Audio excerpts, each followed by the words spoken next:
Buenas tardes a todas y todos. Les damos la bienvenida a los recién llegados, a los demás ya los habíamos saludado. Y en este contexto tan particular, nuestra asociación tiene el agrado de conversar hoy con Jorge Cajaravil, profesor de Pedagogía y Filosofía, y Néstor Borri, comunicador social y director del área de formación en el Centro Nueva Tierra, para conversar acerca de la vuelta a la escuela. ¿Qué es esto de la vuelta a la escuela?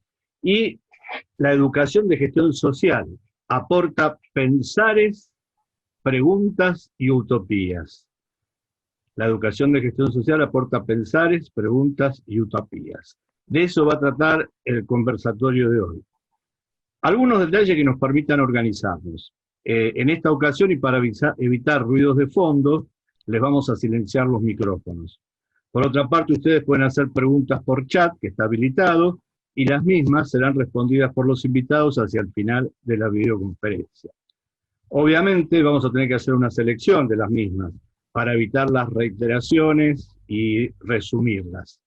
El licenciado Juan Jiménez se encargará de revisarlas y formularlas con mi colaboración, así que estamos los dos disponibles para ese trabajo. En caso de tener alguna duda, por ejemplo, como recién, cómo hago para apagar el micrófono o alguna cosa así, también pueden hacerlo por el chat. Es un gusto ver la cantidad de participantes. Bienvenidos todos.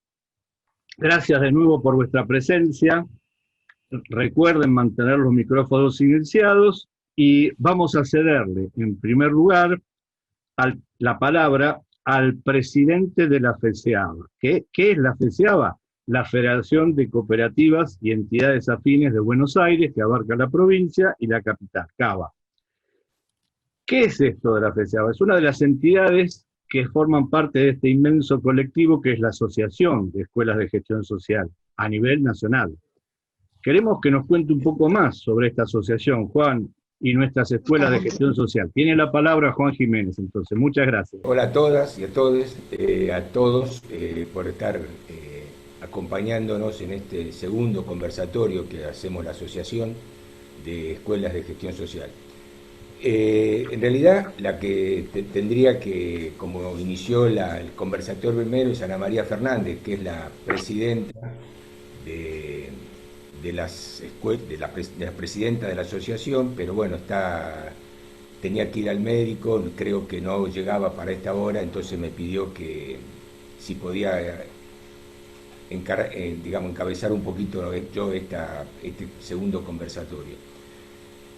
Bueno, la Asociación de Escuelas de Gestión Social es una asociación que ya tiene unos años, porque en el 2018 hicimos el noveno Congreso Nacional, que fue un congreso relativamente pequeño, por decirlo de otra manera, porque estábamos en una situación que medio adversa, digamos, a nuestras ideas políticas con respecto a la educación.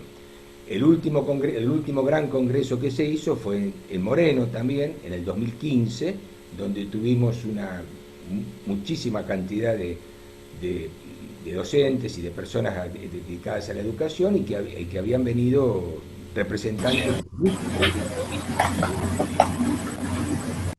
fundamentalmente de Río Negro, de Mendoza, de Córdoba en ese momento, por supuesto de Buenos Aires, de Entre Ríos, de Santa Fe, del Chaco y de Corrientes.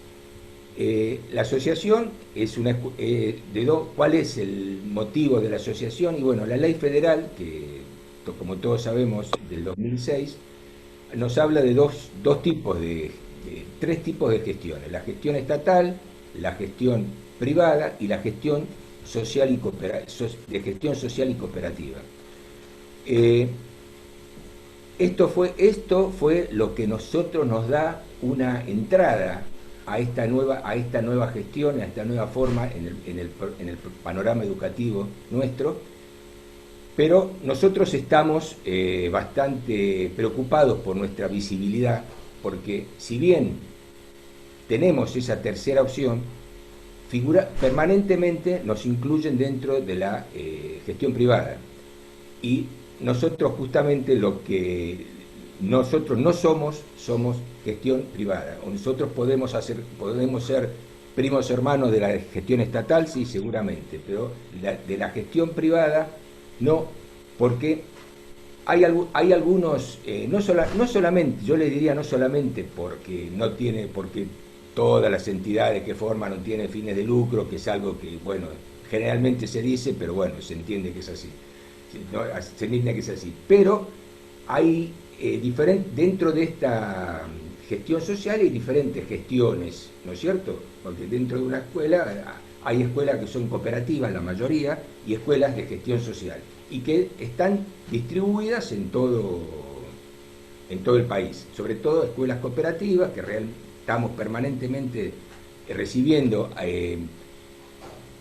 consultas de escuelas cooperativas que hay en otras provincias para ver cuál es la posición que tienen que tener en este momento con respecto a las autoridades educativas de esas provincias. Pero a mí, cortito, les quiero decir que a mí la gestión es importante, ¿no es cierto? Porque de hecho no es lo mismo gestionar una escuela del Estado, una escuela privada o una cooperativa. Pero yo me inclinaría de esas dos palabras de gestión social, me inclino por lo social, porque lo social creo que realmente la que nos une a este universo de escuelas de gestión, de escuelas de gestión social. La parte social. ¿Por qué la parte social? Porque hay algo fundamental de las escuelas de gestión social, que es el territorio. Y esto se pone muy de manifiesto en las escuelas del interior. Está claramente, aquellos que nos han acompañado a los dos congresos que se hicieron en Bariloche, las escuelas de gente nueva de Bariloche, los que nos acompañaron cuando se hizo en Reconquista, otro congreso de las escuelas de gestión social, nosotros vimos lo que eran las escuelas de la familia agraria, que eran las EFA, que son escuelas que están muy ligadas al territorio donde de los cuales se originaron. Esto es más difícil en la provincia de Buenos Aires. Este detalle o esta mirada así es más difícil en la provincia de Buenos Aires, pero generalmente en casi todas han surgido de alguna experiencia que se dio en el territorio y que esa comunidad quiso realizar la escuela. Y en las escuelas cooperativas son los docentes, justamente, que son los docentes de muchos establecimientos que cerraban, se transformó en una cooperativa. Esto le da una situación importante para nosotros, porque justamente el proyecto pedagógico que tienen las escuelas, que es un proyecto pedagógico, político-pedagógico, tiene una impronta que no es neutra, que tiene una definición política, popular, que realmente generalmente coincide con todas estas barriadas donde están las escuelas insertas. Entonces, si ustedes, le comento porque acá hay muchos compañeros que conocen las escuelas de gestión social, pero quizá algunos no, estas dos características que tienen que ver con lo social, el territorio, el proyecto político-pedagógico y esta no neutralidad de la educación son valores, fundamentos que uno siempre lo respeta, que seguramente se da en algunas escuelas del Estado. Seguramente esto lo conseguimos en una escuela del Estado, pero hay algunas diferencias, sobre todo en los trabajadores que están participando de este proyecto, que a veces hay que tomar algunas decisiones, sobre todo sucede esto en los bachilleratos pedagógicos, donde por sostener este proyecto político-pedagógico quizás se tienen que incorporar docentes que están consustanciados con esa idea. En general, estas son algunas características, puede haber muchas más, pero para lo cual nos van a brindar esta charla dos amigos de las escuelas de gestión social, porque han participado, no les digo en todos, pero en 4 o 5 de estos congresos. Néstor y Jorge han participado y conocen perfectamente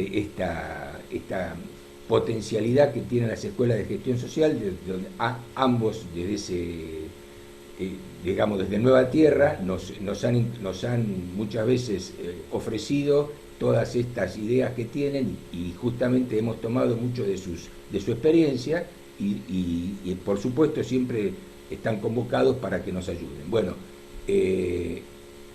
Néstor, te cedo la palabra y después vamos a escuchar a Jorge. Muy bien, buenas tardes, muchas gracias por la invitación, un gusto compartir. Siempre soy muy agradecido con la gente que me invita de nuevo, o sea, cuando ya me conocen y me vuelven a invitar, es doblemente meritorio, porque si no antes tenían como el perdón de no haber conocido, pero cuando me invitan por segunda, tercera, cuarta y quizás quinta vez, es que son buenos amigos. Así que nada, es un gusto, gente, compartir con ustedes.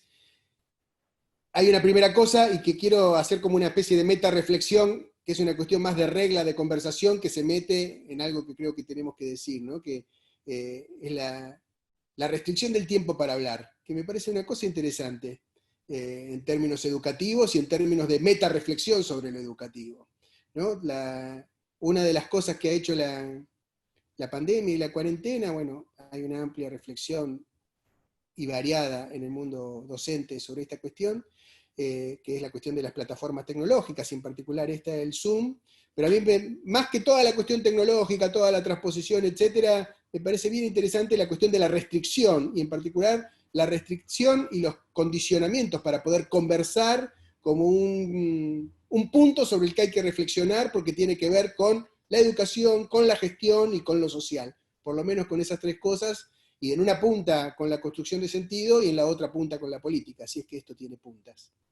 Y ni más ni menos, Juan mencionaba recién los modos de congregarse, ¿no? La referencia para ver cómo uno construye es cómo hacemos congresos, o sea, cómo nos congregamos.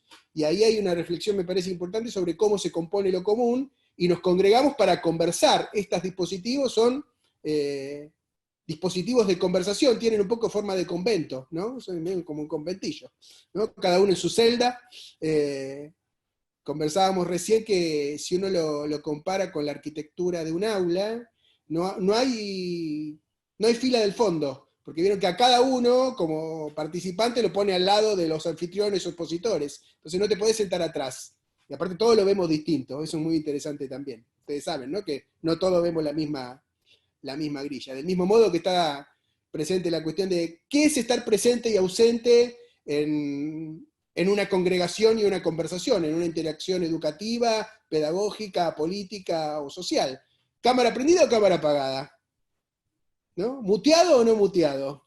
¿Qué es estar presente? ¿Qué es estar cara a cara? ¿Qué es estar en un lugar congregado, conversando y tomando compromisos?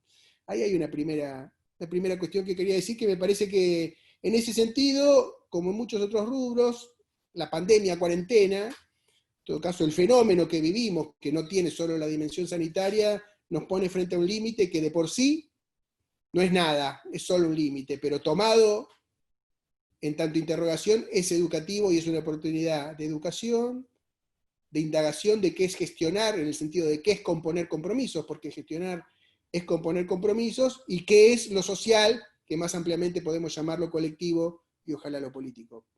Y está todo el tema de la vuelta. Entonces quiero decir, como son 10 minutos, para decir 6 ideas, tengo 1 minuto y medio para cada idea, ¿no? El tema de la vuelta a la escuela. Se me ocurren 3 cosas. Primero, la cuestión de un regreso. ¿Un regreso a qué? Un regreso a qué, un lugar al que regresar. ¿Se regresa a lo mismo? ¿Se regresa a otra cosa? ¿Por qué regresar? ¿Por qué no sencillamente ir? ¿No? Y también en qué sentido, ¿acaso nos fuimos o no nos fuimos? Digamos, porque no basta irse del edificio para irse de la escuela, porque la escuela está constituida por la economía de conversaciones que administra finalmente, y eso puede insistir en cualquier mediación. También uno podría ver la vuelta como vuelco, ¿no? O darse como vuelco, o darse vuelta como una media, o como un vuelco, así como dicen los adolescentes, volcaste, ¿no? Volcaste, derrapaste, te saliste de carril y caíste. Pero en todo caso ahí hay algo de un montón de a prioris, de posiciones y disposiciones que cambian de lugar. Y hay un tercer sentido de vuelta que me parece interesante ver, que es La vuelta, así como está puesta en revolución y en volver, ¿no? Lacan tenía un planteo que decía, finalmente, no vale la pena hacer revoluciones, porque ya que la palabra revolución viene del giro de los astros, hacer una revolución, en última instancia, volver al último lugar, al mismo lugar, ¿no? En última instancia, hacer una revolución, si es muy completa, vuelve al mismo lugar. Y eso tiene que ver, y creo que todos hemos estado atravesados en este momento de la pandemia en términos sanitarios, pero también del país. La palabra volver tiene amplias resonancias en nuestra cultura política, nuevas y antiguas, ¿no? Muy, muy concretas. Tiene que ver con volver a lugares, ¿no? Y volver a tiempos y volver a modos que consideramos que son justos, que son felices, que son los nuestros, que son los lugares donde debemos, queremos y necesitamos volver y ocupar. Pero bueno, ahí hay una cuestión. Es volver, es llegar a otro lado. Y en cuanto a los pensares, sentires y utopías, una cosa para pensar central para mí, ya la mencioné, pero la quiero poner acá como una cuestión central que creo que hay que pensar, que es efectivamente una cuestión arquitectónica, una cuestión de diseño. Y otra vez diría, diseño de la interacción, diseño del espacio educativo, diseño de la gestión, diseño de la comunidad. Donde digo diseño, digamos arquitectura, ¿no? Horizontes, trazas, ¿no? Y ahí hay una cuestión, es que muchas veces en las estrategias de transformación nosotros nos concentramos en el plano agonístico, que es el de las batallas, el de las interacciones. Pero siempre estamos sobredeterminados por la arquitectura, ¿no? O sea, uno puede dar una batalla u otra, pero la arquitectura hace que muchas batallas se pierdan porque en realidad habría que ver cómo se modifica la arquitectura, no la mera interacción, ¿no? Ahí hay es un planteo para la política, con sus dos dimensiones, pero no la política en términos de la política en sentido restricto, sino la política como nombre de cualquier construcción de lo colectivo y de una relación atravesada por el poder y el sentido. El plano agonístico y el plano arquitectónico. ¿Qué pasa? Y hay una segunda cuestión, y ahí iría al tema de los interrogantes. Creo que los interrogantes que nos vienen en no poca medida es por el ingreso al espacio educativo, otrora en la arquitectura escolar, de dos espacio-tiempos, que por lo tanto son ámbitos donde circulan modos del saber, modos del derecho, modos de la fuerza, modos de la palabra, modo de designación de los actores. Yo señalaría dos, podría haber más. Para mí el más inmediato y que contiene todo es la irrupción y el desplazamiento y la interpelación del espacio doméstico en la cuestión educativa, ¿no? Todos tenemos atrás nuestras casas, ¿no? Todos y ustedes tendrán la fuerte experiencia, y también los alumnos, los estudiantes, de ver detrás de nosotros, no el pizarrón, sino la casa de cada cual. De ahí el fondo virtual, ¿verdad? Para tramitar eso. Y de ahí las erupciones, el gato que te pasa por adelante, uno que capaz que está en paños menores que te pasa por atrás, uno que cae, aparece una cosa, aparece el hábitus, sea del enseñante, sea del alumno, sea del estudiante, la escena que construye hace que aparezcan otros actores en ese teatro, otras voces, ¿no? Porque si la escena arquitectónica es otra, los personajes son otros, y las variantes del drama o de la comedia, en todo caso, ¿no? Digo el drama no en el sentido trágico, sino la dramaturgia de lo que se vive, ingresan otras voces, ustedes lo estarán experimentando, ¿no? Tanto en sus casas como en las casas de sus alumnos. Ingresa la voz de la familia, de los padres, otra escena. Y el otro espacio-tiempo que ingresa, de una manera u otra, es el de lo global, ¿no? Porque se tematizará más o menos, pero estamos ante una pandemia global, con todo el tema China, lo que vimos en Europa, lo que pasa en otros países. En todo caso, aparece una dimensión que también trasciende la escala habitual de la arquitectura y de la economía de las conversaciones de la escuela. Finalmente, el tema de las utopías. Yo les voy a confesar que me fui volviendo con el tiempo poco amante de una palabra que quise tanto y que muchos de nosotros todavía queremos, pero yo he aprendido el valor de ser un poquito antiutópico, en el sentido de querer lo subóptimo, de querer lo que hay, no lo que no hay, y transformar ahí. Bajo la posible sospecha de que una utopía, bueno, como dice a mí, yo a veces me pongo medio bruto y digo, es un Eduardo Galeanismo, con perdón del querido Eduardo Galeano, pero bueno, pido disculpas. ¿No? O esas fórmulas que son más otro mundo posible, una especie de propuesta de transformación que muchas veces cae en alternativismo y que muchas veces tiene problema con la escala y con la aspereza de lo real. Y yo creo que la pandemia nos ha llevado a un lugar muy poco utópico en algún sentido, porque tiene lugar, que son nuestras casas y son nuestras realidades. Y entonces que hay algo y también son nuestras escuelas en tantos lugares que habitamos cotidianamente. Y entonces me parece que ahí hay la utopía de transformar el propio lugar, no otro mundo posible, ¿no? Y entonces encontrarse otra vez, y con esto termino, con la restricción, con lo subóptimo como condición de la transformación. Y entonces, para tomar con lo de Juan, las posibles, necesarias, deseadas, construidas o proyectables diferencias, alternativas, o la dimensión utópica que puede tener las escuelas de gestión social respecto a una educación para la justicia social, cambian de lugar. No se ponen tanto como alternativistas, sino que se ven más como uno podría, permítanme una metáfora religiosa, más como levadura en la masa que como imagen de otro lugar, ¿no? Una dinámica de la transformación y de la interpelación que es en el lugar, no en el no topos, sino en el lugar. Y las dos ideas que yo quería plantear, o tres ideas, una empezaba con esto, que es difícil tener un panorama de cómo seguir en una Argentina tan fragmentada y tan desigual.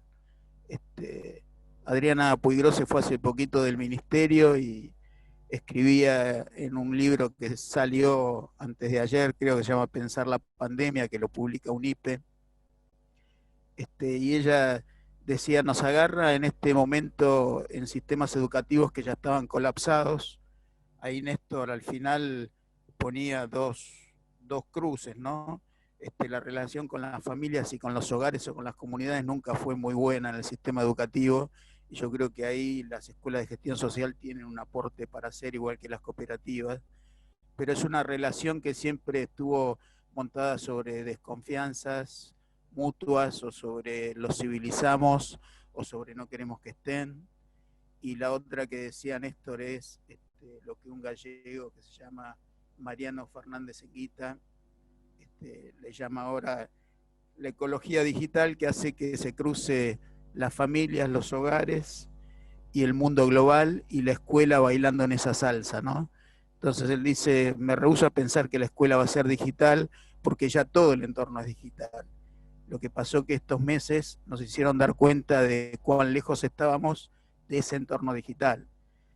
Si uno pensara en la vida y en la organización de los bancos, y en cómo se mueve la guita con tarjetas de crédito, y el nivel de digitalización que eso tenía hace tiempo, se puede dar cuenta rápidamente del nivel de desdigitalización que hay en los sistemas educativos y en las escuelas, ¿no?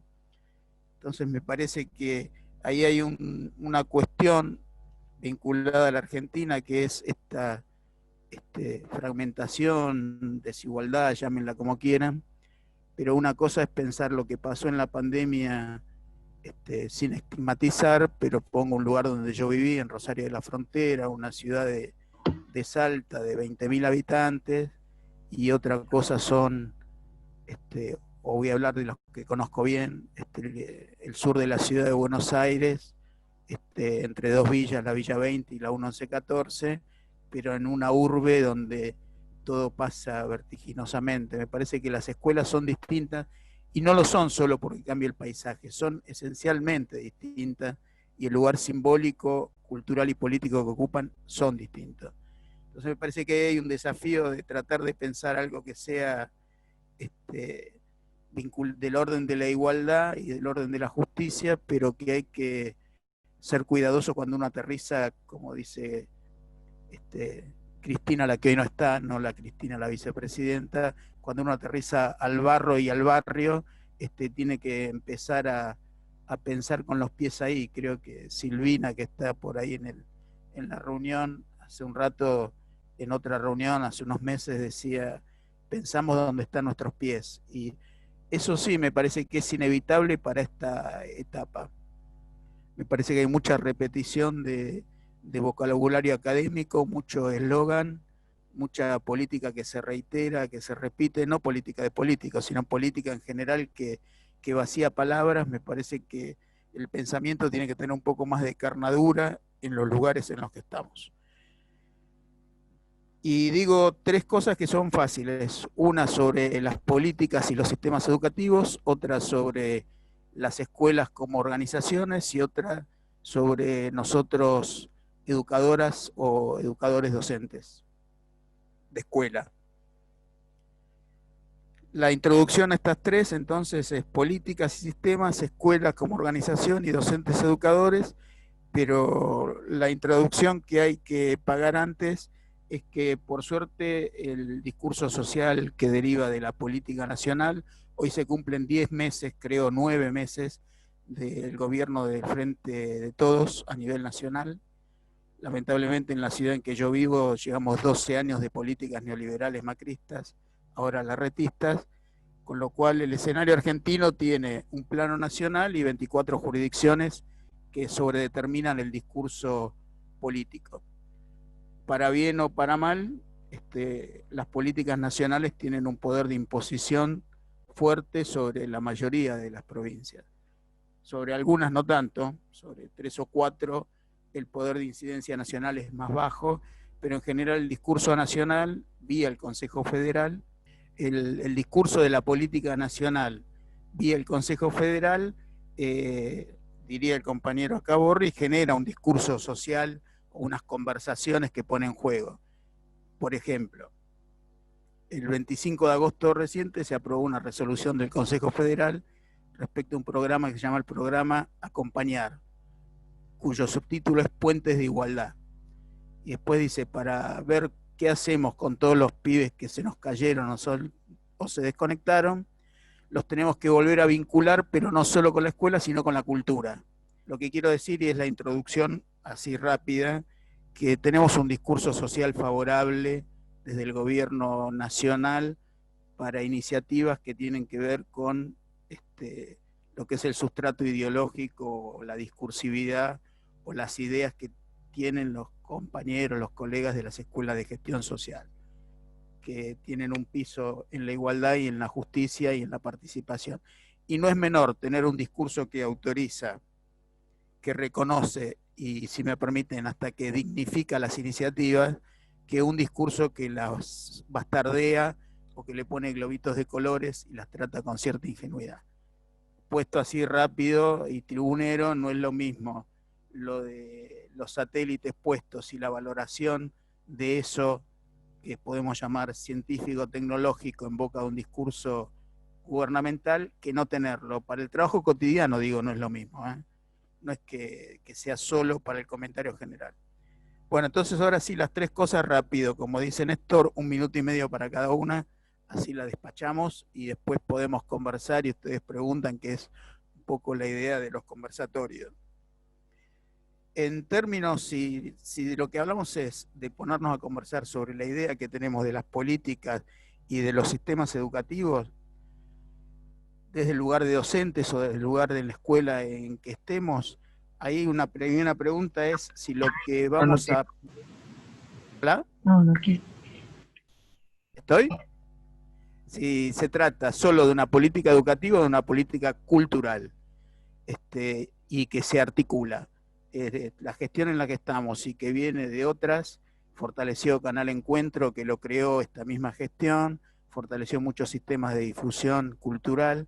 Entonces me parece que cuando nos toca discutir el lugar de los sistemas educativos y de las escuelas, una cosa es ponerla o alinearse como escuela de gestión social o como escuela pública o escuela privada, en el concierto de unos instrumentos de política cultural más amplio, o solo recortarse y pensar que es la escolarización.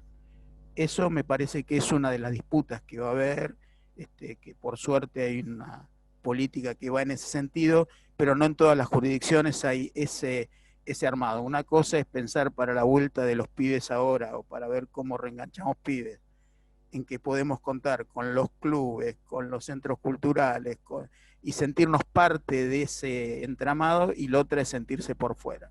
Las escuelas de gestión social, en principio, en general, tienen un buen entramado con otras organizaciones sociales y culturales, y creo que ahí hay un punto que está bueno, o que es una potencia, ¿no? A mí me gusta, y segunda vez que la nombro ahora, el último libro que escribió Adriana Puigros antes de ser viceministra y después de dejar de serlo, se llamaba La Escuela Plataforma de la Patria. Y ahí ya hay planteado unas ideas a nivel de la política, de cómo no es solo una política para los docentes, la política educativa y cultural, sino que plantea un modo de pensar la articulación societal en general, y un modo de dar instrumentos de desarrollo en general.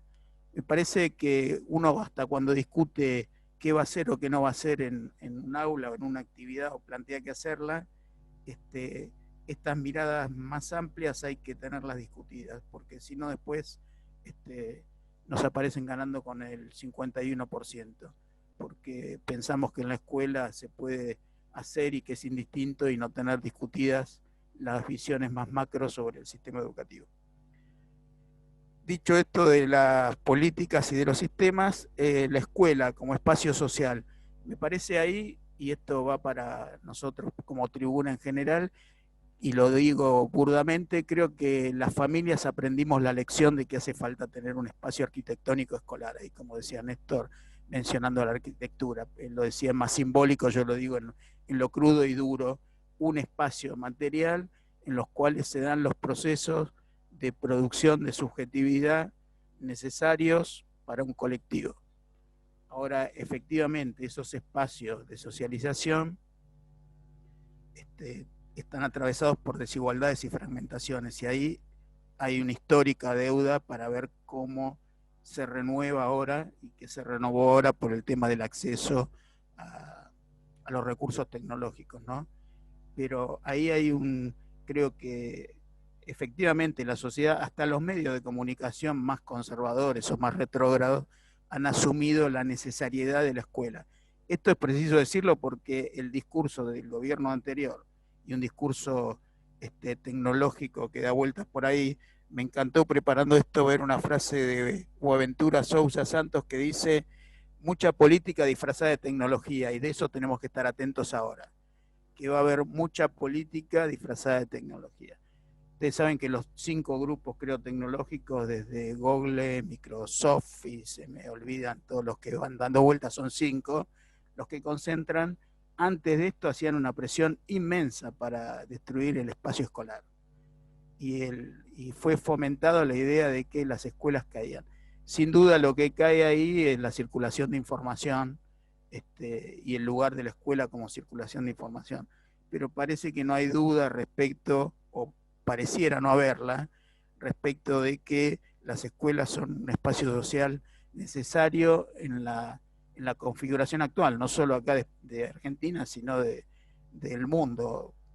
Otra cosa es que estamos teniendo mucho acceso a ver cómo esto funciona en el primer mundo. Ayer belga, Shelin, se me escapa el nombre, ahí Silvina, si estás, ayúdame después, o alguno que lo conozca, es el que escribió La Escuela en defensa de la escuela pública. Decía: aprendimos que en Europa fracasó el sistema de pantallas para la enseñanza suplantando la escuela.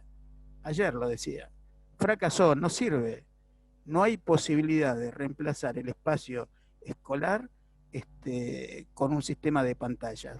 No hay chance si estamos hablando de la socialización y de lo que venga. Entonces digo, ahí hay una ventaja de aprendizaje de las familias en general y de reconocimiento. Habrá que ver cómo se usa ese crédito a la vuelta. Y después ahí hay 2 cosas raras respecto, bueno, digo una más sobre la escuela. Sin duda lo que hay que alterar, y lo decía Néstor hace un rato, es la arquitectura y el diseño de la escuela como organización. Ya lo sabíamos antes, esto tiene matices de acuerdo al nivel educativo. En inicial es una cosa, en primaria es otra, en secundaria es el lugar donde esto está estallado y no hay manera de volver o de pensar una escuela secundaria con la misma arquitectura. Me refiero a los diseños curriculares y al diseño de los puestos de trabajo. Si esas dos cosas no se alteran ahí de alguna forma, en el caso vi que hay muchos compañeros de Río Negro, tienen en la jurisdicción que más experiencia tiene acumulada, también lo tiene la provincia de Córdoba desde hace unos 10 años, unas experiencias innovadoras en secundaria que son interesantes para ver, pero lo que quería decir ahí, el modo de organización y la arquitectura que tenga el espacio escolar a partir del diseño curricular y de las configuraciones del puesto de trabajo necesitan ser claramente otras. Esto no es tan fuerte en inicial y en primaria, pero sí lo es en secundaria a todas luces. No quisiera ahí dejar pasar antes de que sigamos, que en el caso de educación superior, la lucha tercera vez y última que la nombro a la compañera Puigros, hace más de 10 años que está la discusión por la transnacionalización de la educación superior. Entonces ahí hay una deuda, y una deuda por una discusión de una ley de educación superior que es del menemismo y que todavía tiene un atraso sustancial. Así que ahí hay algo en la agenda. Y el último punto, y ya termino, que me repasé de tiempo, es la cuestión nuestra de los docentes, de los educadores, de las personas que estamos en esas posiciones. Por supuesto que esto de 3 planos no es porque estén separados, ¿no? Sino que discutimos en cada plano lo que sucede en el otro y en viceversa, pero el último plano, el de los docentes, a mí me parece que una de las cuestiones, y esta la plantea bien este compañero francés, Philippe Mérier, es que lo que puso de manifiesto esta pandemia, el artículo muy interesante, y si puedo hacer una recomendación, se llama La escuela del día después con la pedagogía de antes. La escuela del día después con la pedagogía de antes. Lo publicó un movimiento de educadores españoles, traducido, es muy cortito, son 3 páginas. Y él, siguiendo lo de Buenaventura, dice el modo compulsivo de trabajo con herramientas informáticas o digitales trae y tiene como supuesto la pedagogía de la programación y la pedagogía conductual individual.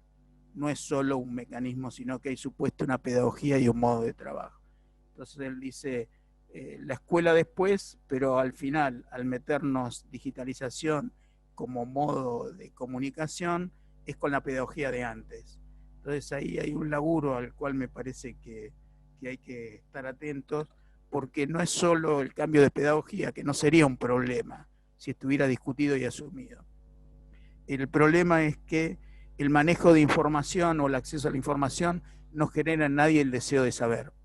Y lo que plantea Mérier es que una de las funciones centrales de la escuela como espacio social y de los docentes como educadores es no dar por hecho que los pibes quieren saber y que quieren conocer el mundo. Y que ese es un objetivo y que no se da por supuesto. Se da por supuesto en muchos educadores, en algunos, se da por supuesto cuando se plantea que es suficiente tener conectividad y medios de comunicación o de dispositivos digitales, pero el deseo de querer aprender, el deseo de saber, y acá todo el aporte del psicoanálisis, en el caso de Argentina, de Perla Selmanovich o de Beticio en España, y de muchos otros, de Graciela Frigerio, que por suerte está en el Ministerio de Educación ahora trabajando, acompañando a Gabriela Dicker para pensar la escuela secundaria, el deseo de saber y la curiosidad, la inquietud, el gusto por conocer, no viene predado y está distribuido en forma desigual. Y tiene que ver con los contextos familiares, con las historias, con las biografías de los pibes. A mí me preocupa y por eso lo puse en este punto, ¿no? Me preocupa. Me parece que hay que pensarlo, es porque ese mismo deseo de saber está inhibido muchas veces en los docentes o en los que trabajamos de educadores. y está clausurado en términos de acceso a la cultura y en términos de acceso a la discusión más política de las cuestiones que nos tocan. ¿Cómo voy a manejar con el Zoom?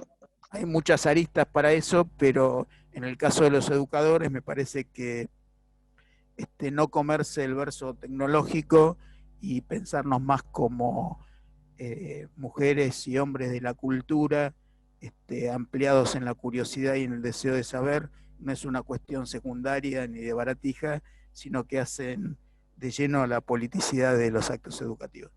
Perdón que me hice largo, todas esas cuestiones estaban en referencia a que creo que nos podemos pensar como escuela de gestión social en el marco de cualquiera de los tipos de gestión, de privada, de estatal, y que en este escenario lo que viene, y acá ya que dije que lo iba a hacer con citas, la compañera de Rita Segato decía, después de la pandemia la discusión política va a ser por el relato y por la narración de lo que viene pasando. Siempre fue así, y sin duda que es así, y en estos años lo aprendimos, tanto que se cuestionan los relatos, y todos sabemos que relatos hay, y más que nunca la discusión ahora de qué pasó y de qué está pasando sobre lo escolar y de qué deseamos, va a estar en esa discusión por la narración que se quiera construir.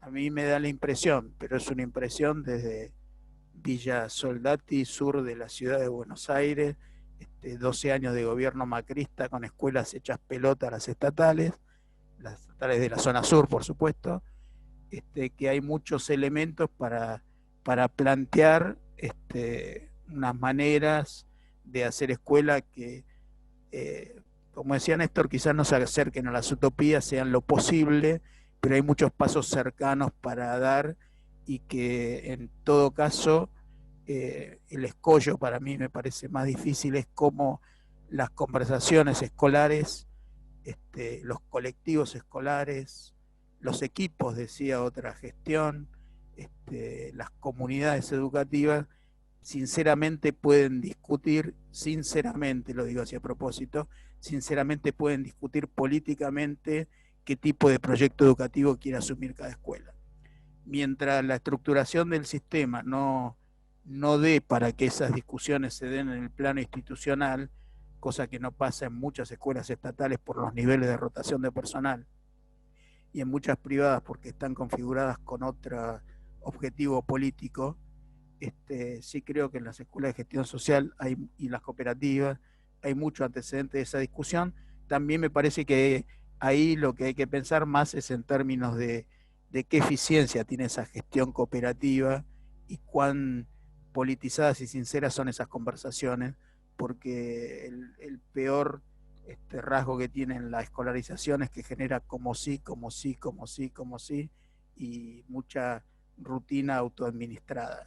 Entonces, cómo se rompe, lo sabemos porque es algo parecido a lo que pasa a veces en las organizaciones comunitarias, que todos las defendemos porque son democráticas, pero hay veces que lidiamos con ellas, con las dificultades que tienen para ser sostenidas por los sujetos que estamos ahí adentro y por la potencia que pueden tener como cosa cooperativa. Che, hasta ahí llegué, yo prometí que iba a ser corto, perdón por la largura, Juan. Muchas gracias, Jorge.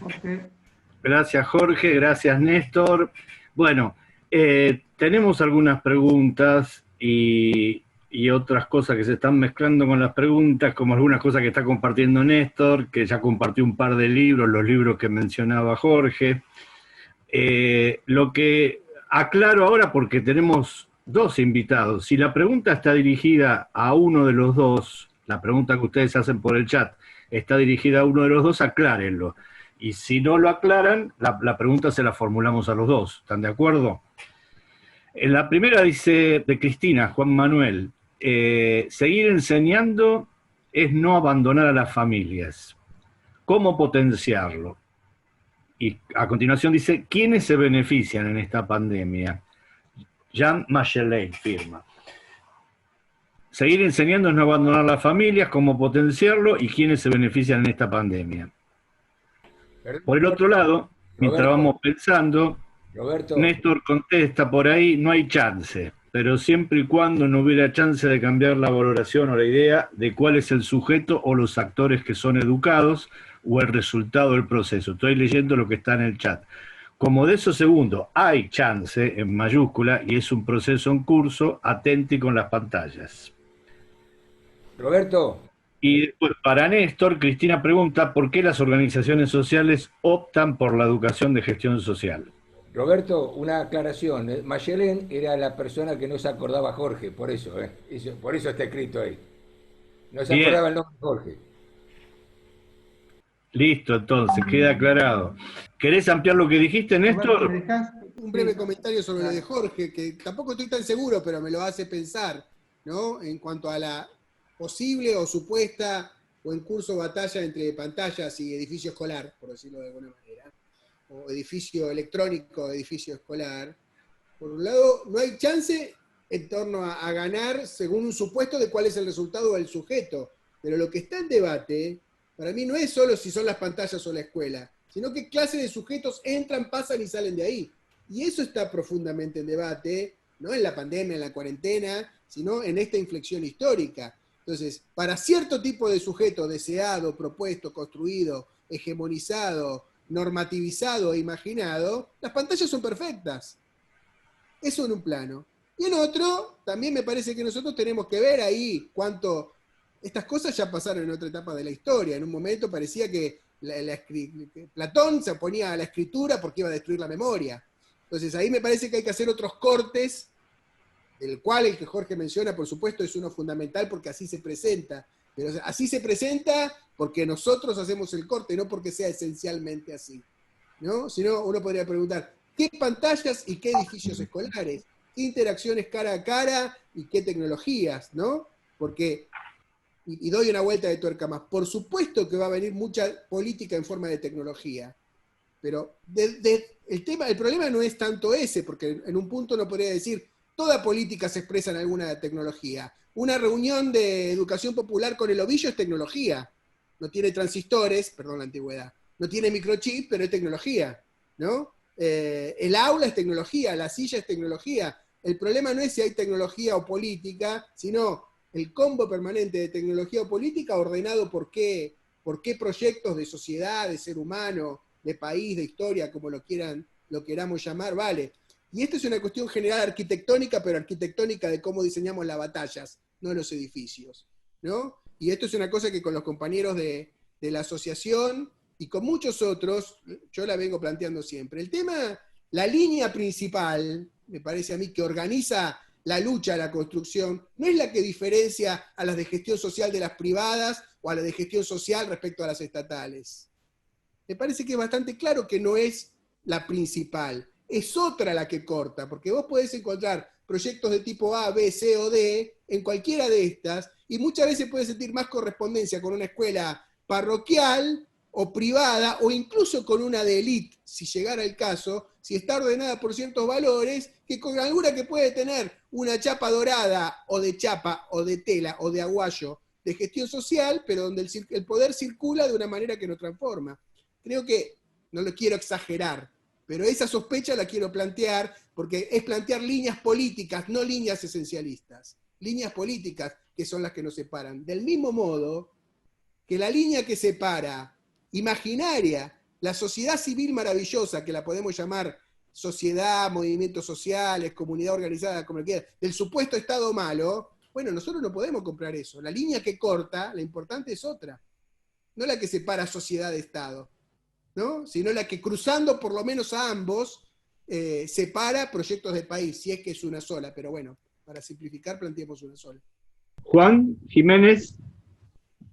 Sí, no, quería primero agradecerles, obviamente, bueno, escucharlos me parece que es interesante en estos tiempos y creo que desde la asociación nos parece interesante la posibilidad de abrir más voces en momentos en que creemos que es una oportunidad también para esto que decía Juan Manuel en un momento, la visibilización de estas experiencias.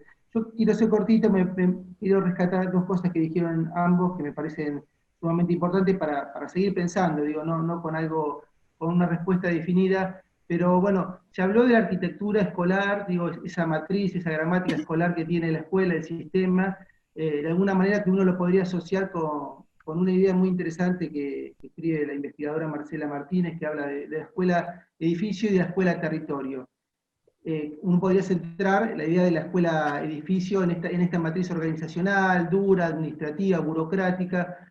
Por otro lado aparece esto, el territorio, que ustedes varias veces lo nombraron como una potencia, y entendiendo que en esta circunstancia aparece o se hace evidente una categoría política de lo colectivo, de la solidaridad, como una expresión importante a desarrollarse en cada escuela.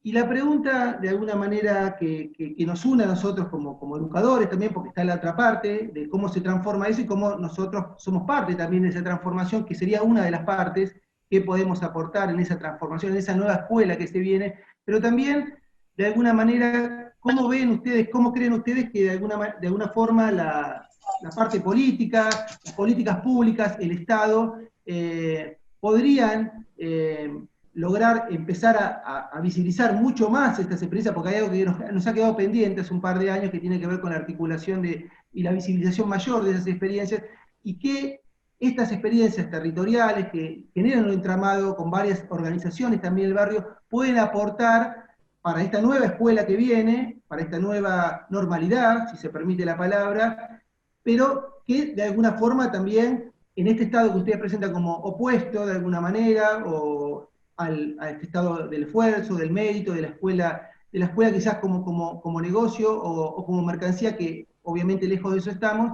pueda aportar a la nueva normalidad que debería venir, a la nueva escuela que debería venir. A mí me parece que en la potencialidad de las escuelas de gestión social, corrido la cuestión del acceso a la información, que me parece que es algo que sí queda claro que no es hoy la función central de la escuela. No la rehúsa, pero como dice la compañera Dussel, la escuela tiene la función de hacer hablar al mundo, y el docente tiene hoy más una función de lo que hacen los curadores en las muestras de arte, de seleccionar y de ayudar a generar procesos y de poner sobre la mesa algunas cosas, pero sí tiene una función de generar un nosotros colectivo, y el de tener la experiencia dentro de ese espacio social institucional, de la experiencia de poder hacer juntos, de poder ser juntos, de poder luchar juntos. Y ahí sí que en parte coincido y discrepo con Néstor. Creo que el tipo de gestión no marca la ideología de cada escuela ni lo que produce efectivamente, pero sí no hay que dejar naturalizado que distintos tipos de instituciones y de gestión generan nosotros distintos y generan identidades muy distintas que se expresan de fuertes modos, y aunque haya objetivos que proponen en cierto tipo de escuelas del sector privado ciertos compromisos, la matriz con la cual se genera identidad de nosotros es una matriz segregativa. Entonces ahí lo que decís, Juan, me parece a mí para la política educativa en general, toda aquella contribución que ayude a que los espacios escolares con más o menos tecnología, también ahí, perdón Néstor que estamos haciendo el punto y punto, creo que las tecnologías de web.2 o 2.0 marcan un cambio respecto a otras tecnologías, porque permiten hacer el control de punta a punta de todo el proceso, de quién lee, quién no ve, los mismos procesos de Google o de Big Data que todos conocemos. En ese punto, ustedes habrán visto, te personaliza las búsquedas, te junta toda la información, te predestina lo que ya sos a partir del perfil que ya tenés. Y me parece que los procesos emancipatorios en las políticas y las escuelas, cuando deciden, ahí sí concuerdo con Néstor, armar un sujeto o unos sujetos de otro tipo, lo que hacen es poner un plano de igualdad y de libertad para no estar predestinados ni por la familia, ni por la proveniencia, ni demás. Ahí me parece que en eso también el alerta para que las escuelas de gestión social no sean las escuelas de los pobres. Creo que ahí es una de las primeras batallas ya claras sobre ese sentido. Pero sí, yo soy, no sé si optimista, organicemos el pesimismo, decía alguno por ahí. Me parece que hay un escenario que ahora nos pone en, ya no tenemos más excusas para saber lo que no funciona, para cubrirnos, sabemos por los reclamos que hay que luchar, pero ya no tenemos más excusas para seguirlo haciendo del mismo modo, porque ahora sí que, bueno, o inventamos o ahorramos, es un cliché, pero ahora sí que ya hay cuenta de que o se organiza de otro modo el dispositivo escolar, tal cual la tecnología escolar, o sí va a estar condenada a la insignificancia, si es que ya no lo estaba estando, digamos, con su capacidad de marcar vidas, que me parece que es lo importante. Dicho lo cual, hasta ahí no sé si entendí la pregunta bien, Juan, si por ahí contesto, eso es lo que pienso, ¿no? Alguien preguntaba ahí que era, perdón, es otro tema, pero la transnacionalización de la educación superior, los estados nacionales ponen límites a las credenciales y a las certificaciones que dan y a las titulaciones habilitantes. Hace más de 20 años uno puede estudiar en universidades de otro lado, vía digital o como sea, y las certificaciones atraviesan planetas, atraviesan todo el planeta. Entonces, una discusión es cómo se demarcan las titulaciones de educación superior, especialmente cuando tienen incumbencias de bien social o de responsabilidad civil. Entonces ahí la transnacionalización quiere decir que, y ahí sería toda otra discusión, creo yo, en el nivel superior, que perdés el control sobre las titulaciones, sobre la formación en educación superior.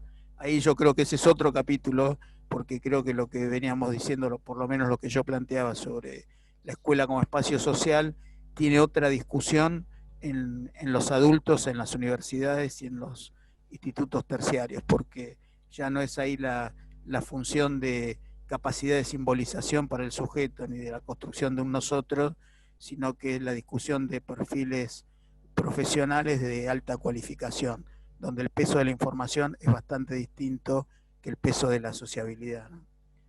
Por más que no sigue siendo lo mismo estudiar en el DITELA o estudiar en la Universidad Nacional de Córdoba, por poner un ejemplo, ¿no?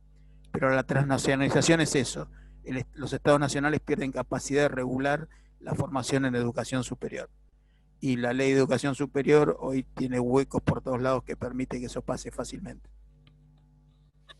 Dos cosas, yo quisiera, Juan, permiso. Una solo para poner sobre... Yo no es que soy así entre apocalípticos integrados con la tecnología, no es que soy un integrado, pero ya que Jorge tira el guante, lo tomo, porque el tema de la predestinación es un problema mucho más religioso que tecnológico. La predestinación es un concepto religioso de la Reforma Protestante, que se traduce después a la política, que tipo, si ya sos salvo antes de que no importa lo que hagas. Y entonces la respuesta no es tecnología sí o tecnología no, sino una actitud política, sin desconocer el gran poder e ímpetu de control que tienen estas tecnologías. Sin embargo, para mí el tema del control hay que tematizarlo. Está en el tapete con la discusión de la pandemia, cuando dicen que cualquier cosa de control es totalitarismo, nos vamos a volver, acaso no Venezuela, pero sí China, Corea del Sur, etcétera, porque a veces al rechazar el control se rechaza la comunidad. O sea, ahí hay como un loop ideológico que hay que discernir, me parece. Eso para tomar esa cuestión que, bueno, es otro plano. Pero respecto al tema de la visibilización que vos planteabas, Juan, si el Estado debería, o por qué no visibiliza, o cómo debería visibilizar más las escuelas de gestión social, bueno, por un lado diría que sí, pero permítanme también dar un poco vuelta a la pregunta, es en qué medida las escuelas de gestión social resisten la visibilización. Permítanme que con afecto los provoque, porque muchas veces las experiencias alternativas pueden ser alternativas por invisibles, o por estar bajo un régimen de visibilidad restringido o escaso. Se los paso a otro rubro que tiene que ver más con mi negocio, las ONGs, a veces que me toca estar. Muchas ONG no pueden mostrar su presupuesto, ¿no? Porque si lo muestran, me dicen, vos con toda esta plata haces solo esto. O al revés, lo digo en otro plano. Decís que vas a transformar el mundo, pero al final sos esto. Lo digo como para provocar el tema de qué es la visibilización del lado nuestro. Por otro lado, si la vocación de ser visibles es generar escala y política pública, uno tiene que tener, me parece a mí, ustedes lo propongo que lo conversemos, una cierta posibilidad, disposición, vocación y aguante para la impureza, ¿no? Porque hacerse política pública, extenderse, masificarse, crecer, implica el gesto político de, bueno, no podemos estar solo con los buenos. Como decía Perón, los buenos son pocos, con los buenos no alcanza. Entonces ahí hay una doble cosa. Entonces, el Estado efectivamente creo debería visibilizar más. El tema es cómo nosotros politizamos o evaluamos más políticamente nuestra vocación de ser visibilizados, ¿no? Y también cómo nos advertimos, porque a lo mejor ser invisibles o no ser tan visibles no es necesariamente malo a priori. Entonces, otra vez, ¿qué hacemos nosotros para visibilizarnos?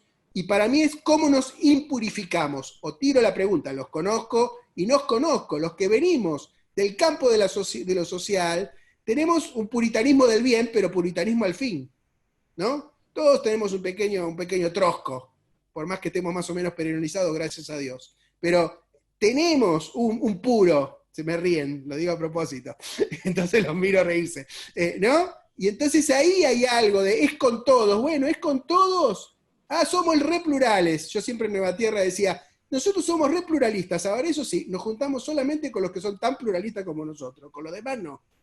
Y entonces, igual ahí, me parece, Néstor, que hay un tema de escala y que bueno, los sistemas educativos, para poder extenderse a toda la población durante 13 años de escolaridad, y la pelea la encarnó el liberalismo, rehusaron de la autonomía de las instituciones.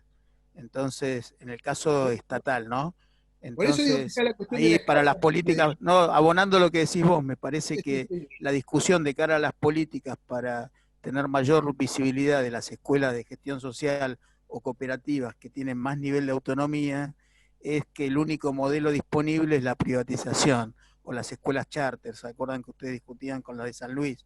Entonces me parece que lo que hay que discutir con las políticas públicas o con quienes hoy las gestionan para poder pensar en un modelo que sea más potente para la educación, que de eso se trata, es si están dispuestos a generar márgenes de autonomía en las políticas públicas cuando lo que tenés, te van a decir, o en la discusión, es un escenario alto de desigualdad y fragmentación. Entonces, ahí uno podría acordar, y esta discusión en los niveles de autonomía de las instituciones, que creo que es lo que es un innegable para aumentar la capacidad y la potencia de las instituciones, pero me parece que la puerta con las cuales nos chocamos, coincidiendo también con lo que dice Néstor, del puritanismo y de la mixtura necesaria y de abrirse al juego y al ruedo político de acompañar, de apoyar y de estar en esos lugares y de discutir, es que el sistema se armó en la base de la máquina de hacer chorizos y pareciera no estar dispuesto a dar márgenes de autonomía a las unidades. Y mientras no haya unos márgenes de autonomía, por eso hay experiencias que van en esa línea y hay que mirarlas. En el caso de Córdoba, quien es hoy ministro fue el secretario de Educación del gremio de Córdoba muchos años, y probaron con un plan de escuelas experimentales que toman mucho de lo que se plantean en las escuelas cooperativas, pero ahí tuvieron que dar la discusión por el acceso a los cargos, que es lo que Juan planteó al inicio cuando abría este conversatorio, ¿no? Y que es otra vieja discusión del sistema educativo que no lo quiere ninguna escuela, pero que las privadas la resuelven de la peor manera. Diría Adriana Puigros, cuando los temas que a nosotros nos pican no los agarramos, después lloramos porque los liberales lo solucionan a su manera. Pero no hay evaluaciones de rendimiento de personal en casi ninguna parte del sistema educativo nacional en su conjunto, ni en el estatal ni en ningún otro. Y no es por una cuestión de control ni de culpabilizar a los docentes, sino porque es un servicio público que necesita control democrático. Entonces, para mí son las dos puntas que dificultan la visibilidad de las escuelas de gestión social en proyectos que tienen altos niveles de autonomía en su organización y en sus finalidades, y en proyectos que tienen una capacidad de evaluar o de evaluarse conjuntamente a los que trabajan allí. Entonces, es difícil escalar una política pública si no se discuten esas dos cosas, los modos de evaluación del personal y las autonomías que tiene cada unidad educativa, ¿no? Perdón que me extendí. Jorge, Néstor, les comparto, seguramente están mirando el chat, pero hay algunos compañeros que... Yo soy gallego, dos cosas a la vez no puedo. No, bueno, estos tiempos nos hizo estar en varias pantallas al mismo tiempo, creo. Algo aprendimos de todo eso también. Bueno, Humberto, una o dos preguntas que están asociadas una a otra, porque también se referencian las dos. Una que hace Humberto Tofanelli, que dice para Néstor: ¿te parece que nuestros funcionarios y dirigentes de la educación están a la altura de la circunstancia? Y Federico Ingaramo agrega y dice, suma la pregunta de Humberto, ¿qué hay en el espejo de nuestro lado? Se pregunta. ¿Tenemos los cuadros que faltarían en estos funcionarios? ¿Qué pasa al respecto de nuestro sector de gestión social también? Básicamente, ¿la gestión social está a la altura de las circunstancias? Se pregunta. Yo muy brevemente voy a decir, creo que en este momento en un gobierno bajo ataque de triple guerra, diría, cambio de mundo, pandemia y neoliberalismo, quiero ser compasivo con los funcionarios y extender la pregunta en la línea de lo que dice Federico. Creo que ninguno de nosotros estamos del todo a la altura. Por supuesto, en algunas cosas, no voy a hablar de educación, voy a hablar de alguna cosa que conozco más, por ejemplo, a nivel, en todo, Jorge un poco le describió, en el campo más ancho de lo simbólico, creo que estamos un poquito atrás. Creo que en cultura, que necesitaríamos más en este momento de bienes simbólicos administrados por el Estado con un poquito más de potencia, pero en todo caso creo que este es un momento donde todos no estamos del todo preparados para asumir lo que hay, todos estamos trascendidos por una situación muy, muy compleja, y que en ese sentido, perdónenme si parezco demasiado oficialista o me paso de compasivo, más que exigirle al funcionariado, creo que tenemos que ver qué hacemos en este momento para contener lo que tenemos y después ver. Eso diría. Después nos comenta, bueno, Valeria Viviani, que bueno, se acercó, comenta por otro compañero también que nos ha acompañado en varios congresos, que es Gabriel Brenner, así que agradecido que pueda estar en este primer conversatorio, y rescata esa frase que dice, nos juntamos solo con los que son tan pluralistas como nosotros, ¿sí? Bueno, presenta que le gustó mucho esa frase. Y Gustavo Seijo trae otra pregunta muy interesante también, que nos dice, con todo esto, ¿cómo pensar con los pies en el barro? ¿O qué será pensar con los pies en el barro? Yo me hago cargo ahí, la frase es vieja, viejísima, y se le debe a alguien de Neuquén, creo, además, que era un alfabetizador de educación de adultos. Y me parece, yo la traigo siempre porque en el caso de las escuelas y de los docentes, uno tiende más a creerle a los académicos y a los libros que a poder forzar esas ideas con las realidades que a uno le toca estar, ¿no? Y creo que ahí hay un problema de vieja data en la formación y un problema de, diría Jaureche, de colonialismo propio de sudamericano o argentino. Y entonces pensar con los pies en el barro, por lo menos cuando yo lo traigo, no es por recelar del mundo académico, que me parece que hay que tener lecturas y hay que abrir la capacidad de pensar lo más posible sin renegar de nada, pero me parece que uno cada vez que lo hace tiene que admitir desde dónde lo está haciendo, con qué posición, contra quién y con quiénes, sabiendo, como dice el compañero, que las negras también juegan y se mueven. Entonces, me parece que pensar en el barro quiere decir casi pensar políticamente desde dónde y con quiénes vamos a construir capacidad y poder para dar las luchas y de qué discursos nos valemos. Y yo lo traigo porque en el mundo escolar suele haber como un exceso de generalización y de repetición de teorías que parecen servir para cualquier lado y para cualquier pibe y para cualquier situación. Me parece que la primera disputa para politizar algo es que tenga nombre, apellido, espacio y lugar, y ver cómo se mueven las fichas. Yo por lo menos a eso me refería con los pies en el barro y en el barrio. Tampoco estoy a favor de quienes piensan que solo los que están en la trinchera conocen cómo son las cosas. No creo que sea así. Creo que a veces quienes están en la trinchera y dicen que conocen cómo son las cosas, miran las cosas con los lentes que les prestan otros. Entonces lo que ven o lo que construyen como experiencia propia, a veces tiene más de repetición de algunos moldes ideológicos o pedagógicos que de estar en certero discutiendo lo que nos pasa junto con el conjunto. Yo creo ahí que, y por eso insistía, me parece que hay una parte de conversación sincera, política, con quienes hacemos las escuelas, que es necesario forzar, hacer y obligar y acompañar, porque no se da solo, porque no es solo que no hay las horas o el tiempo para hacerlo, es que cuando hay el tiempo para hacerlo y las horas para hacerlo, hay poco acumulado en capacidad de construcción conjunta y de discusión sincera que se la banque, por decirlo así, medio rápido. Y después había otra más por ahí que creo que lo ponía Federico. Yo no creo que las escuelas de gestión social abonen la fragmentación, salvo que quieran hacerlo. Me parece que cuando reniegan de las políticas públicas o cuando discuten con el Estado como si fuera otra cosa distinta, sí abonan la fragmentación.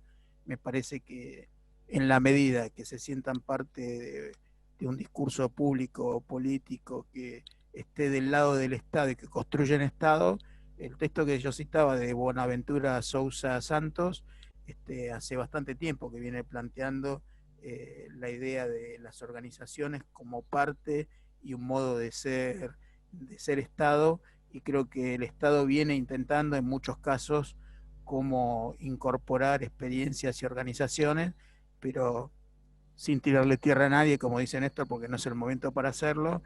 Veamos lo que pasa en los ministerios como Desarrollo Social, donde se hace muy compleja la articulación y la inclusión de organizaciones en las gestiones, ¿no? Y ya tiene larga data. Y ahí yo cierro por lo menos lo que yo quiero decir.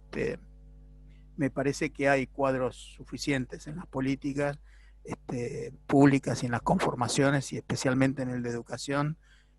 Marisa Díaz, que coordina el Consejo Federal de Educación hoy, ahora, por decirlo así, en una reunión hace un mes en el Instituto Patria, decía, estamos construyendo algunos instrumentos, los acuerdos de Consejo Federal no permiten, no dan obligatoriedad. Si la Ciudad de Buenos Aires o Córdoba quieren hacer algo que no está acordado en el Consejo Federal, no hay manera de seguir esas regulaciones políticas. Entonces, me parece que hay mucho de los que están queriendo construir instrumentos, y yo creo que se va en línea. Yo por eso traía que son 9 meses de un gobierno, como decía Néstor, atravesado por una pandemia y por el desastre que se dejó, y reconstruir institucionalidad y eficiencia en el Estado es bastante complejo, ¿no?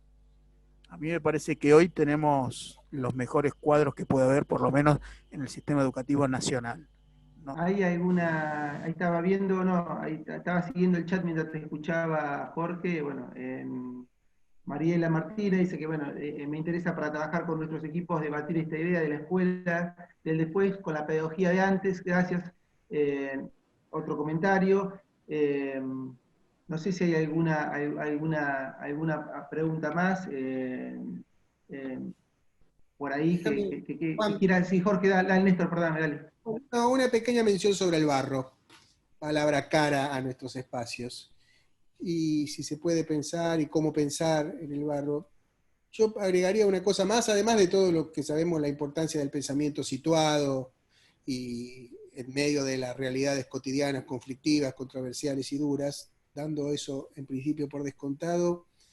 Por cómo es la matriz, me parece, de los que venimos de espacios sociales, me parece que es importante no solo saber desde dónde pensamos, sino hacia dónde pensamos. A mí últimamente me preocupa más a dónde me lleva el pensamiento, a dónde nos llevan los pensamientos que usamos, que de dónde vienen.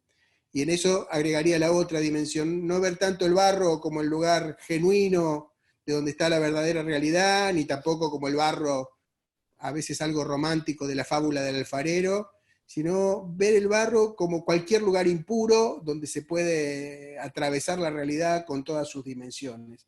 Yo creo que a veces idealizamos mucho los espacios, sea por considerar que contienen algo bueno pero están atacados por la estructura, o sea por decir, bueno, nosotros somos los salvadores porque estamos en el barro. Trasciende a las escuelas de gestión social, es algo que nos atraviesa a todos los que tenemos alguna militancia de base social y cierto tipo de formación que tiene un componente cristiano, un componente romántico, que tiene distintos trayectos ideológicos, respecto a los cuales, por lo menos por un momento, me parece que tenemos que tomar por lo menos un poco de distancia. Después volvemos porque ahí también nos alimentamos y nos motivamos, pero rompería una lanza por el barro como impureza, más allá si está en la base o está de la avenida Callao para el lado de Puerto Madero. Me fijaría a dónde me lleva. Porque ustedes, los que estamos o que están en el barro, saben muy bien que el barro es básicamente eso, barro, lo que importa es lo que uno hace, no dónde está.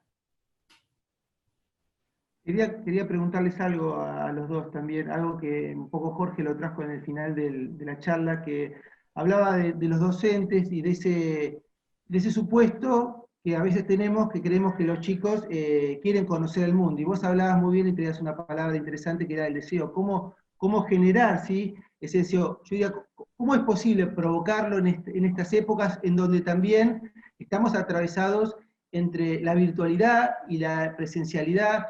¿Qué pistas uno podría pensar como educadores para provocar ese deseo? Porque como bien decís vos, no está dado, sino en muchos casos somos nosotros los que tenemos que generarlo a partir de una intención, obviamente una intención que en el caso de las experiencias de gestión social tienen una mirada no neutral de la pedagogía y se posicionan de alguna manera políticamente.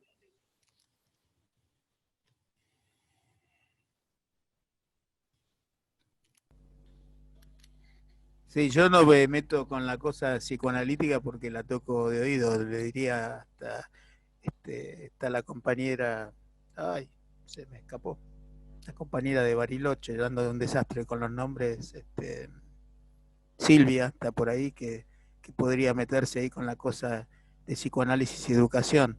Me meto más con lo pedagógico, y del lado donde yo lo traje, me parece la primera pregunta es cómo hacemos que los docentes seamos gente interesante, que está interesada por el mundo y que busca abrirse y que es un actor en la discusión cultural y política.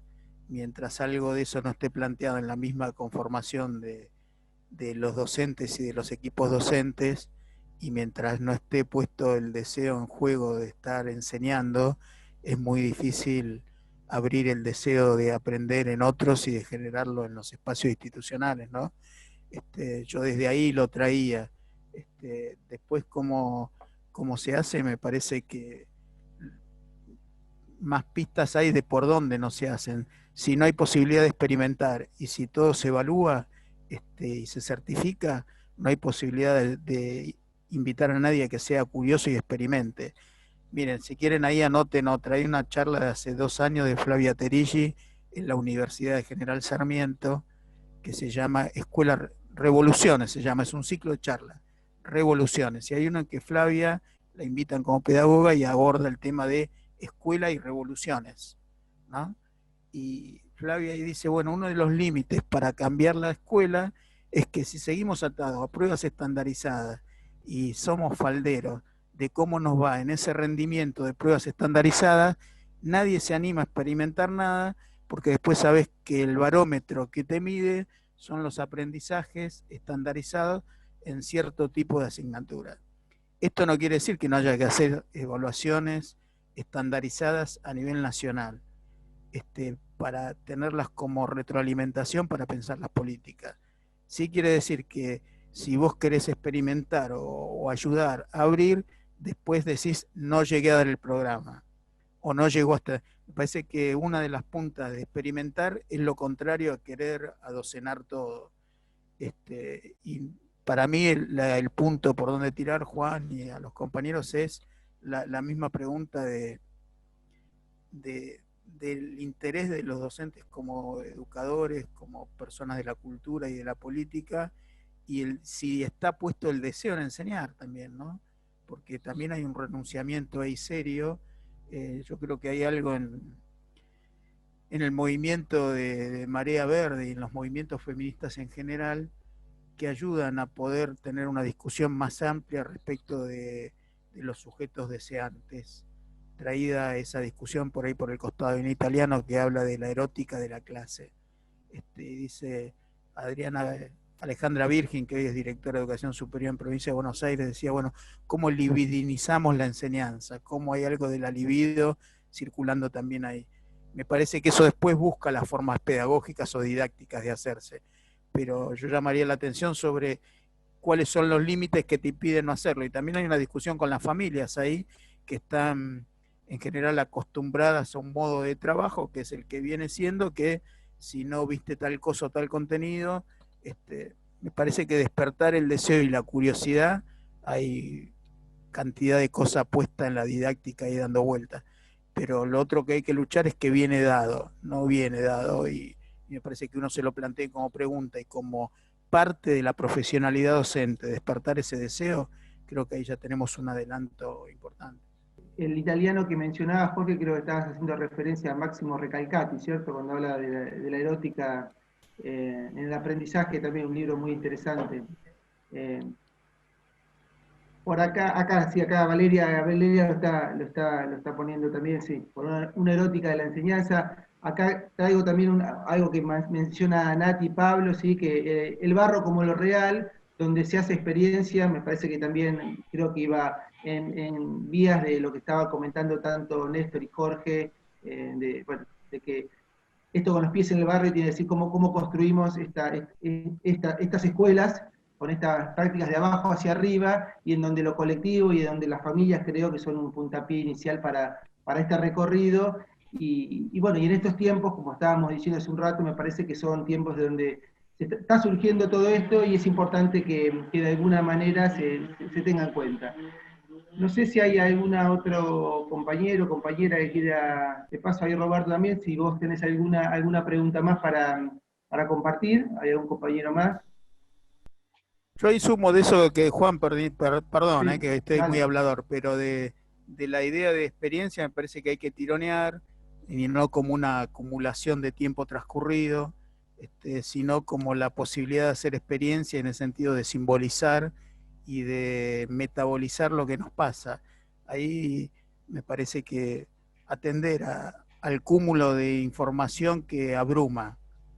Yo hoy, para preparar 3 ideas de acá, en un momento hice violencia para cortar y ordenarlas. Y hacer experiencia es pasar por el cúmulo de información que hay y ver cómo, y eso requiere un tiempo. Creo que en la charla anterior que ustedes tuvieron con Rafael Gagliano, él decía lentificar un poco, y eso no quiere decir que la escuela vaya a contratiempo de otras cosas, pero sí, para hacer experiencia es necesario lentificar, conversar con otros, poder atravesar por el cuerpo, poder simbolizar, y no solo el mero transcurrir, ¿no? Me parece que esa idea de experiencia está potente, a condición de que uno la saque de la vieja idea que hay en la docencia, que todavía seguimos cobrando por antigüedad y por experiencia laboral contada en años de estar en el mismo lugar, ¿no? Lo traigo ahí como provocación acá para nosotros, pero si la idea de experiencia es esa, del estar y transcurrir, es poquito, ¿no? Me parece que está bueno tirarlo para pensar la experiencia vinculada a la pasión y vinculada a la capacidad de simbolizar lo que nos pasa. En las escuelas todos solemos decir 20 años de hacer lo mismo, puede ser 20 años de cometer los mismos errores y no tener ninguna experiencia construida, pero que se hace desde el barro, creo que es el punto de partida, y coincido con Néstor que no es ni el horizonte ni la direccionalidad. Y Néstor traía algo que coincido también, decía, la construcción, Natalia y Pablo, la construcción es de abajo hacia arriba, pero es necesaria la intervención de arriba hacia abajo. En términos de Estado y justicia, el encuentro es en el medio. Me parece interesante que ustedes también habían comentado un poco esta idea de, Néstor la traía de la idea de alternativismo, ¿sí? Como lo experimental, digo, para que poder lograr, que es complejo también, si no quedamos en esa disociación, y de alguna manera creo que nuestra intención, siempre lo venimos manifestando, es cómo nos relacionamos con el Estado y podemos caminar junto al Estado, y cómo potenciar también las políticas públicas desde estas instituciones, experiencias que tienen un gran recorrido tanto en las cooperativas como en las asociaciones civiles, fundaciones, bachilleratos populares, que de alguna manera hacen carne en las escuelas de gestión social. Estaba leyendo algo más. Experiencias en el sentido de que se hace cuerpo, dice Jorge, agrega también Natalia y Pablo, interesante. Mariana López dice, en la primera infancia potenciar ese deseo por la curiosidad, involucrar a las familias en ese deseo. Me parece que creo que que ustedes lo han manifestado, y la importancia de, cuando hablamos de territorio, de cómo las familias en este tipo de construcciones son elementales, digo, porque uno parte de horizontalizar de alguna manera los deseos y las potencias que pueden tener las familias en los saberes y en los conocimientos, y cómo de ahí construir algo nuevo, y que eso nuevo puede aportar hoy a la educación, o que viene aportando ya a la educación, porque, bueno, no, hay una historia de por medio en todo esto. Sí, lo de las familias me parece, Juan, que hay que matizarlo por el nivel de sistema educativo que se trate. Yo era algo que me había notado ahí, que después me olvidé de compartirlo. Seguramente en los niveles primario e inicial es de gran importancia ese laburo. Adriana Puigros, en este libro que le decía, comentaba que en el panorama desde el inicio de la pandemia la cantidad de suicidios de adolescentes creció bastante en las distintas provincias, porque los obligamos 6 meses a estar en el lugar con sus familias todo el día, desde el cual precisamente la escuela les propone un proyecto de autonomía y de salirse de ese lugar, ¿no? Estoy simplificando mucho el argumento, pero me parece que en el caso de la vinculación con las familias, para los que trabajamos con adolescentes y con jóvenes, son los procesos que permiten generar espacios propios, que le dan un vuelo de salida de lo familiar, no para pelearse con eso, o sí para pelearse, pero creo que ahí, si es lo de las familias puestas en términos de coparticipación en la gestión de las escuelas, en términos genéricos, es una cosa. Después, cuando se lo piensa en los proyectos educativos en particular, hay que hacer una distinción fuerte entre los adolescentes y los jóvenes, y qué lugar tienen ahí las familias, y qué lugar tienen las familias en los proyectos educativos con la infancia y con la niñez, ¿no? Me parece que son como dos distintos modos de pensar esa relación. Vamos cerrando. Justamente Jorge había nombrado a Flavia Terigi, y entonces aprovecho para comentarles que Flavia es la próxima invitada a nuestros conversatorios, y esto va a ser el 24 de octubre. Así que vayan anotándolo, porque el próximo conversatorio será entonces con Flavia, 24 de octubre. Bueno, agradecerle mucho a Jorge y a Néstor por su presencia, por todo lo que aportaron. Este conversatorio fue muy dinámico. A todos los compañeros que hicieron preguntas y aportaron pensares, esto de los pensares se lo tomaron en serio y colaboraron. No, al contrario, un gusto. Gracias.